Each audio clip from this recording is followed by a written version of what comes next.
रतनपुर की वो पुरानी हवेली ठाकुर बलबीर निवास पिछले 20 सालों से बंद हवेली वीरान पड़ी थी। गांव के लोग उस रास्ते से गुजरने में भी कतराते थे। 20 साल पहले उसी हवेली में एक ऐसी घटना घटी थी जिसने पूरे इलाके को झकझोर कर रख दिया था।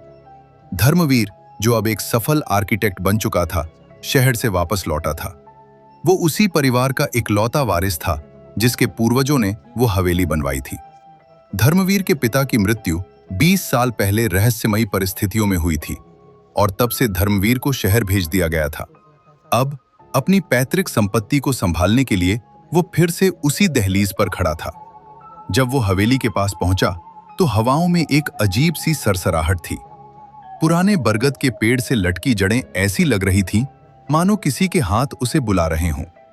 हवेली का दरवाजा खोलते ही धूल और तेज हवाओं ने धर्मवीर का स्वागत किया। उसने पुरानी मशाल जलाई। हर कमरे में अतीत की धूल जमी थी। रात ढलते ही सन्नाटा गहराने लगा।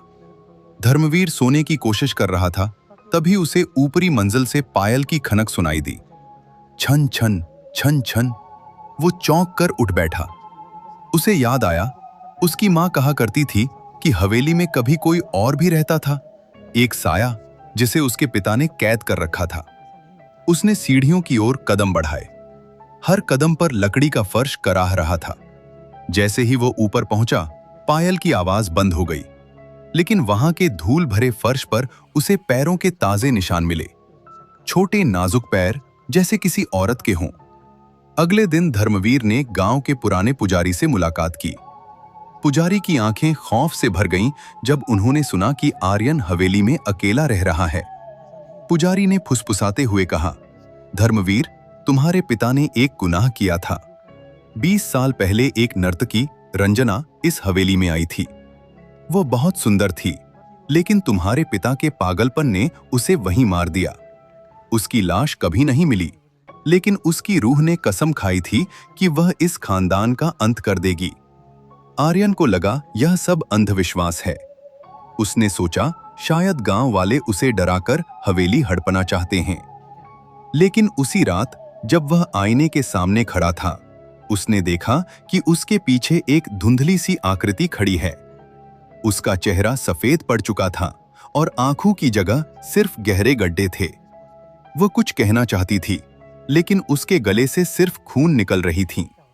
हवेली में अब मौत का खेल शुरू हो चुका था।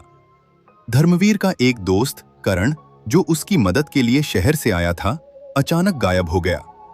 धर्मवीर ने उसे पूरे घर में ढूंढा। अंत में उसे स्टोर रूम में एक पुराना संदूक मिला।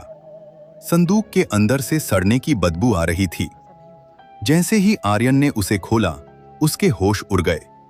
अंदर करण की लाश नहीं थी, बल्कि 20 साल पुरानी एक कंकाल थी, जिसके गले में वही सोने का हार था जो धर्मवीर के पिता ने अपनी वसीयत में लिखा था।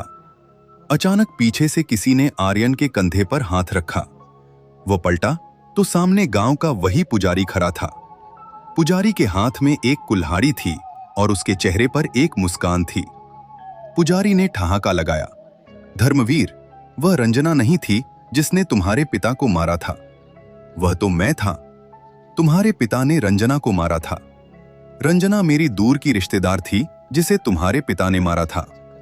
मैं उसका बदला लेना चाहता था। तुम्हारे पिता को किसी और ने नहीं, मैंने मारा था।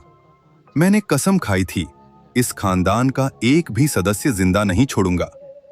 पुजारी ने कुल्हाड़ी उठाई। आज 20 साल बाद मैं इस खानदान का नामो निशान मिटा दूंगा। धर्मवीर पीछे हटने लगा। पुजारी उसे मारने ही वाला था कि तभी कुल्हाड़ी पुजारी के हाथ से छूट गई और वो कुल्हाड़ी धर्मवीर ने ले ली। जैसे ही पुजारी आगे बढ़ा, धर्मवीर ने पुजारी का सर धड़ से अलग कर दिया। तभी हवेली की सारी बत्तियां एक साथ बुझ गईं।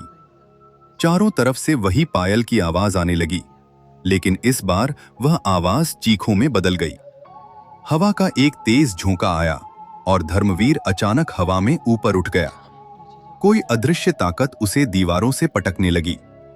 धर्मवीर के गले से ऐसी आवाजें निकलने लगीं जैसे कोई उसे अंदर से चीर रहा हो। अचानक धर्मवीर के सामने वही रंजना का साया प्रकट हुआ। उसने धर्मवीर की आंखें निकाल ली और चिल्लाई, 20 साल मैंने तेरा इंतजार किया। अब वह हंसते हुए बोली, अब मेरी आत्मा को शांति मिलेगी। अगली सुबह सूरज की किरणें हवेली पर पड़ी। धर्मवीर की लाश उसी संदूक के पास पड़ी थी जहां उसने रंजना को 20 साल पहले दफनाया था। गांव वालों ने हवेली को गिराने का फैसला किया ताकि वह रूह आजाद हो सके। जब बुल की आखिरी दीवार गिराई तो गांव वालों को दूर झाड़ियों में एक धुंधली आकृति दिखाई दी।